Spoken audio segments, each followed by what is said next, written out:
in any business, you need to make your business or your organization have all the trappings of being a business. So you should have a business license if you're supposed to. You should make all the filings that you're supposed to. You should have separation, meaning you should probably have a business bank account that's only for business. If you can do some other things, like if you have business credit cards or checking, debit cards, those kinds of things in the business name, all that helps.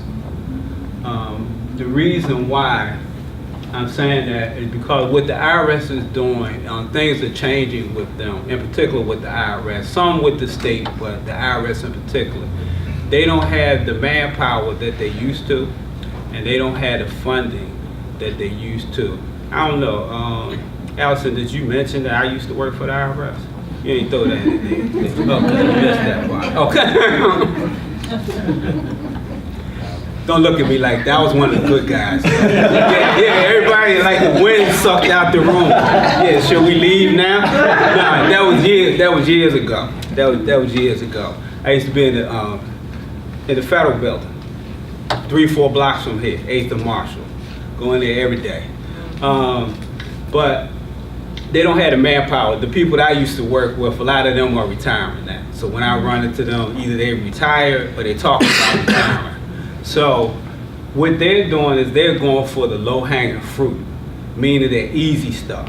Like people who may not have all the trappings of business, don't have all the appearances of business, they'll go after them. If you're not filing tax returns, they'll go after you. So you need to also strive for, you're supposed to have a profit motive if you are a for-profit business. If you're not a non-profit business, you're supposed to have a profit motive. So you're supposed to be trying to make money, trying to have a profit. You try. Yeah, you try. Sometimes it don't work, but you try. Yeah, you try. Okay, you're supposed to try. So, but you gotta have the appearance that you're trying. Okay, so you gotta have the appearance that you're trying. So what they do, we've seen it in several instances. If you have years of consecutive losses, 5-6 years in a row of losses on top of losses, they can do certain things. They can question that. And what they can do, if you remember the slide back on the sole proprietor slide, where it says you have to have a business, not a hobby. What they can do, they can say, well, you're really not in business, you're a hobby. What that can do, I get you in a minute about buying. Let me finish my thought. Okay, what that can do, remember that pass-through, the question this gentleman asked about passing through, and I kept saying, well, the profits and the losses pass through. Profits and the losses pass through. Okay, if you have a loss, especially a significant loss, and you have other income, such as dividends, investment earned, or you still work, and you have a fairly large loss, you can use those losses to offset your other income. What they can do is come say, okay, you're not a business, you're a hobby. So what they'll do is they'll disallow your losses. And if you've gotten a refund already, especially if you've gotten a refund for several years, and they reverse all of that, then you could be in pretty bad shape. Now what we've noticed, and we haven't seen it that often with our clients, but we have seen it. What we notice is they focus on sole proprietors, one-person shops, no employees, no payroll, home base. Okay, so you don't have an office, you don't have any employees. Okay, so if you don't have a business bank account and you don't have all that other stuff, and they say, okay, let me see your bank account, and there's only your name on it, what happened to the business? And some other stuff. Then they go through, oh, well, you're not a business. So we had a client that this happened to, and he had records for days. He had all his receipts, and he came with the receipts and all that. They didn't even look at them. And because they weren't going at it from that angle. They would just say, okay, we'll let you count all your expenses up to your revenue. So if you made $10,000, we let you deduct all your expenses up to $10,000. You're not going any further. No negatives. So he stopped right there, and he owed quite a bit of money. And they did that for several years. They did it for 4 or 5 years. So you want to look like a business. You want to make sure you have all the appearances of and look like you're trying to make some money. You look like you're trying to have a profit. Yes, Bonnie. Let's say I have a modest profit every year. Yes, ma'am. But I want to invest a lot of that profit into some things that will make the business in the long run bigger and better. Now, and I document all of this, that I wrote a check every month to something or other as an investment for the business. Are they going to look at that and say, you know, your income is too dinky, you don't look like a business? Or are they going to say, well, we realize that this money is going toward the business eventually, so that's okay? If you can show that you're reinvesting in the business and you have all the appearances and accoutrements of being in business, most times you'll be okay. But if you don't, then that can be problematic. That can be a problem. Again, that's the easy stuff. So that's like, nobody has to really look at records, because if somebody has a stack of files on their desk and they can do what I just told you to do, they can do those all day and not even sweat, really. Because they can just, pick through and pick certain characteristics. So, but if everything is on an individual basis, depending on the situation, if you can explain what you're doing and have a relevant explanation, something that's meaningful, a reasonable explanation, then most times it should be accepted. You don't see it all the time, but they are doing more of that. So this is another area here. Avoiding the big mistakes, late filing or no filing returns. Remember when I put down those due dates? I was saying, okay, the due date is this, the due date is that. That's important. You should file returns. You should file them. Does anyone know anyone that files returns 3 and 4 years at a time? Nobody knows. Oh, y'all haven't seen that? Oh, we see that. Oh, okay. We had a guy today. 2013 to now. Yeah, and a couple months ago, the state made someone, since 1997, 7 years. We had to do 7 years for one person. So again, that's low hanging fruit. Huh? Say it again. They had never filed?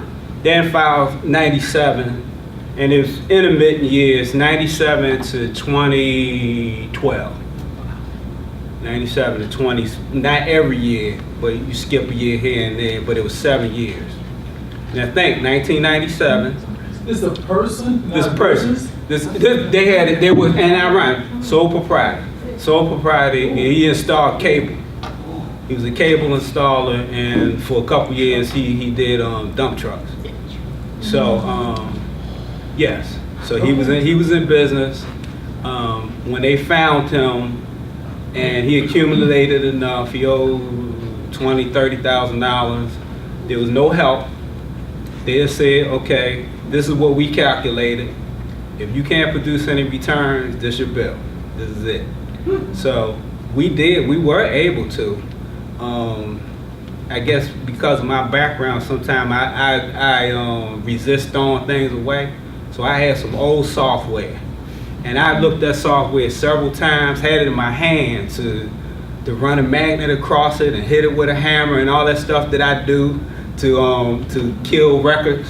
And I just couldn't, I didn't do it. I kept putting it back in the drawer with the other software, and I had it. I had some software. Now mind you, that's Windows 95, I think. So none of the current equipment will work. I couldn't print anything, but we could actually see the return. So we were able to do it. So it helped them significantly. because they won't negotiate with you if they don't have a return. They go with what they come up with, and they give you no credit for anything. You know, they just look at your revenue. They can see your revenue, and the rest of it, they don't care. You have to prove the rest of it.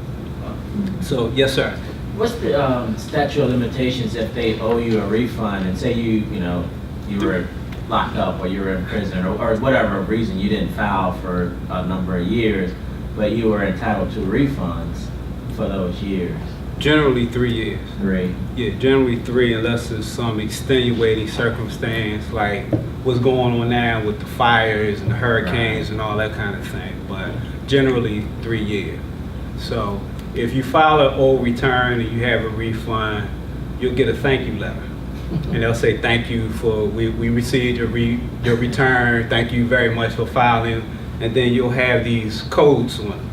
According to IRC code, blase, you extended the statute of limitations and therefore we are not sending you this refund you calculated. Right. Yeah. So we won't bother you either. Yeah, yes ma'am. For it. Does the IRS have statute of limitation as far as going after people for old stuff? They do, but it's so, I mean, they can open a box for different reasons like fraud. If they suspect you did not report some income, they can go back, and the state can do that too. That's why they went back on this guy I told you to 1997. Right. So they do, but they don't, because there's a long list of things where they can open it back up again. So generally theirs is 3 years too, but they can't. There are situations where they can't go backwards farther than that. And where's that, those rules? Internal Revenue Code. IRC. Sure, IRC. Okay, so late filing, this is low-hanging fruit for them too. And this is easy stuff for us, for business people. If you file your returns, and you definitely want to file them on time, we just passed an extension deadline Monday. Okay, this past Monday, that was the last extension deadline, unless you have an extenuating circumstance, an extreme illness, fire, some kind of catastrophic situation. You should have had your returns filed by now. But this is an easy one for them because they can go backwards and they can assess penalties for filing late. Remember the S Corp? Remember 1096 partnership return. The penalty for not filing those, the late penalty is almost $200 a month. $200 a month. For not filing the S Corp? On time. Okay, on time. Yeah, the 1120S or the 1065. Okay, we had another situation. How many folks have organized a business and you did everything? You got your ID number, you got all that, you researched your fictitious name, all of that, maybe a couple months or a year or so before you actually opened and went live. Okay, all right. Say you did it about this time. You did all of that, you contacted the IRS, they gave you your ID number, and you don't open until next summer. Okay, you may say, okay, I don't have to file a tax return. What I need to file? I didn't do anything. All I've been doing is spending money, and I'll catch it later. Don't worry about it. They expect to get a tax return from you, even with zeros on it. You know, so we know of a situation where this person did that. They didn't really open up until a year after they got the ID numbers. They hit legal zone. They formed their LLC, and first bill he got was over $4,000. And he had no activity. And I don't think he had the bill 15 minutes before he was on the phone to us. You know, so he's like, what's this? What happened? And it was all penalties. It was just late. It was late filing penalties. So you need to file. Once you get that ID number, they're expecting a return. So that's easy stuff. So like I said, that's easy for them. It's easy for you too, and it's easy to miss because you'll say, I'm going to be functioning later on, so I don't need to do all that. Yes, ma'am. Yeah, because since it's passed through funding to you as a person, I thought, there's a certain level of income that requires you to file taxes. So I established mine in 2012, but I filed personally, but not as a business. So you're a C corp. No, I'm not a C corp. You're LLC, sole person LLC. Mm-hmm. So you put on a Schedule C. Yeah, I do that. Okay, so it's one you personally then. But I don't really put my business name on there. I just do my personal. Okay, nobody's bothering you? Okay, all right. Okay, we on. Okay, she went low one and said, well, that made you think about it, didn't it? But no, we're not gonna kick that dog. So if they haven't bothered you, and that's probably because you're a sole person LLC, and you take credit cards. My personal, but not. Not as a business. Yeah, no, we do all that. Okay. All right. There are a couple things that you've gotten around this thus far. So hopefully it continues, and you won't, nothing pops up. However, these are real, scenarios that I'm telling you about. And these are like I said, this is the low-hanging fruit. This is the easy stuff that you can avoid problems, avoid spending unnecessary money, like throwing money out the door unnecessarily. So definitely file, and definitely file on time. That's the moral of the story. Thank you. Allison, you were supposed to flag. That was Dion. Y'all passing the, thank you, Lawrence. Okay, so outsourcing compliance and non-critical functions.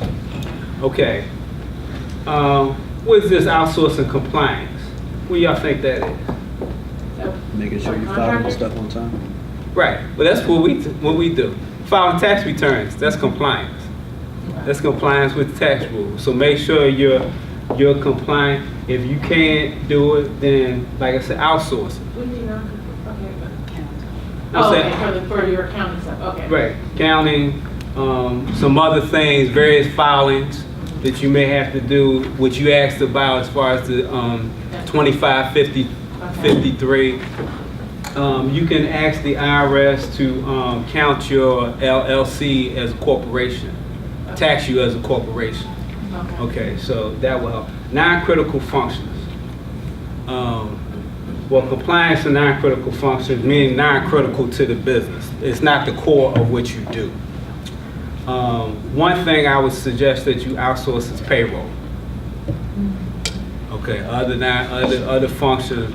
If you have employees, or even if it's yourself, unless you really know what you're doing, I would outsource it. We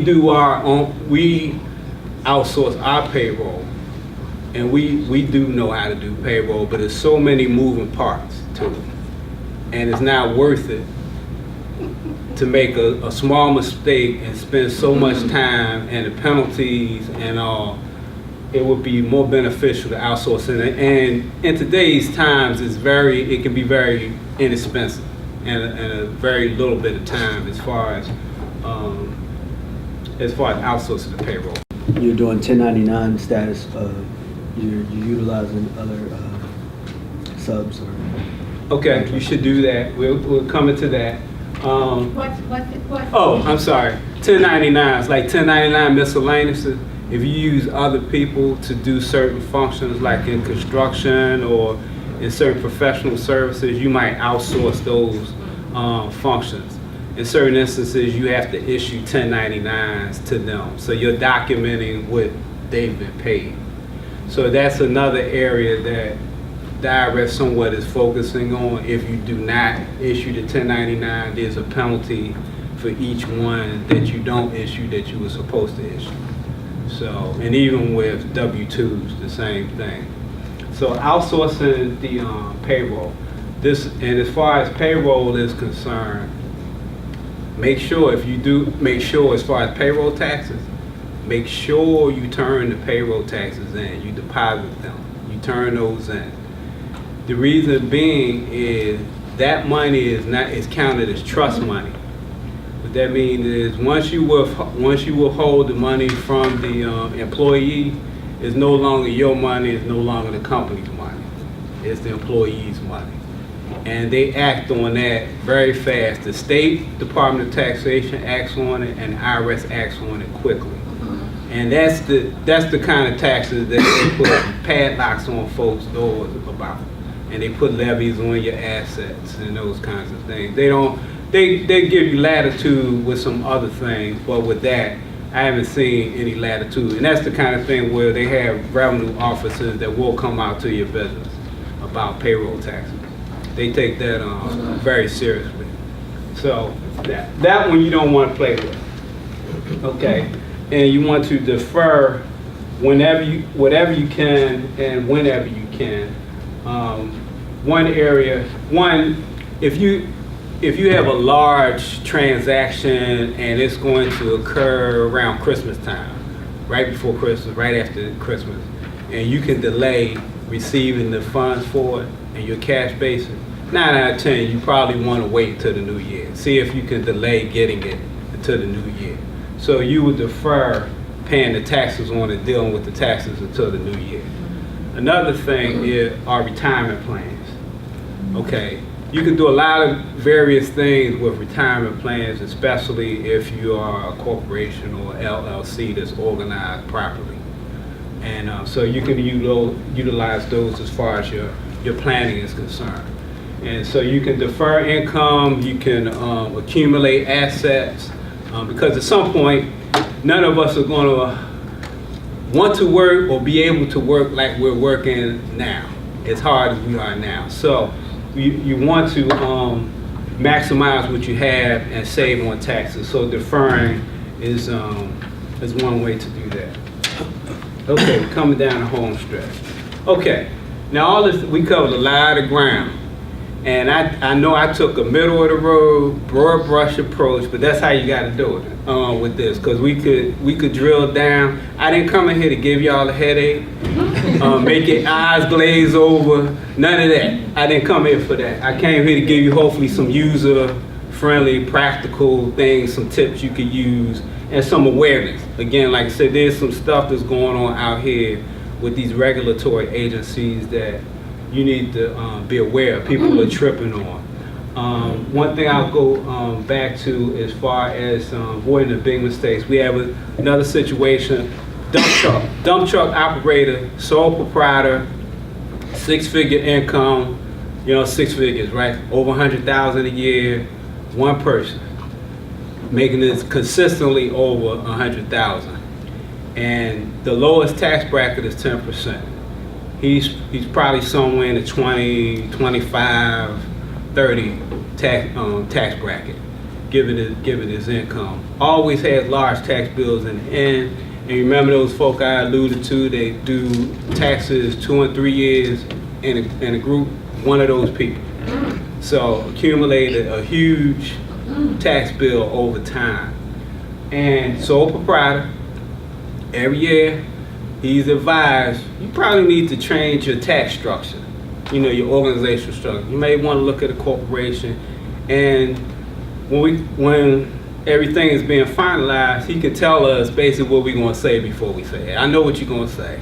I need to do this. I'll get to it one day. Never gets to it. So he is one of those poster boys that the IRS sort of likes. Now, as far as expenses are concerned, if you're a sole proprietor, dump truck, what kind of expenses would you have, you think? Fuel. Give me a couple of fuel. There's a big one. What else? Maintenance. Right. Insurance. Big ones. Right. He's in construction, road construction, housing. He's wearing tires out left and right, and he doesn't pay $400 for a set of tires. He may pay $400 for one tire. That kind of thing. So, what's the other big expense? The driver, him. Okay, as a sole proprietor, can he write him off? No, he can't. If he changed his business structure, could he? Yes. Yes, he could put himself on payroll. So he was missing that. And the only reason why he wouldn't change, you know why he wouldn't change? Because you said. I'm not that bad. Come on. No, but Someone else said it instead of him. yeah, That's basically it. maybe he couldn't say it because he was so used to being a sole proprietor. He was stuck. He was stuck in the mode. You know, I'll get to it one day. You know, when I take vacation, and then year after year after year. So it's an amazing amount of money that he paid out, amazing amount of money that he left on the table. So don't let that be you. Okay, of all the things we covered, if you say, okay, this is too much. Can anybody but me be honest and say every now and then you need a little bit of help sometimes? You don't know everything? Okay. All right, so I'm one of those folks. I have to admit it. Every now and then you got to get some professional help. I underline that because there's an inside joke in our industry as far as every industry has that inside buzz, inside stuff that goes on. And there's an inside joke in our industry about where people get tax advice from. And we compare, when I go to meetings and conferences, and we talk, well, what did you hear?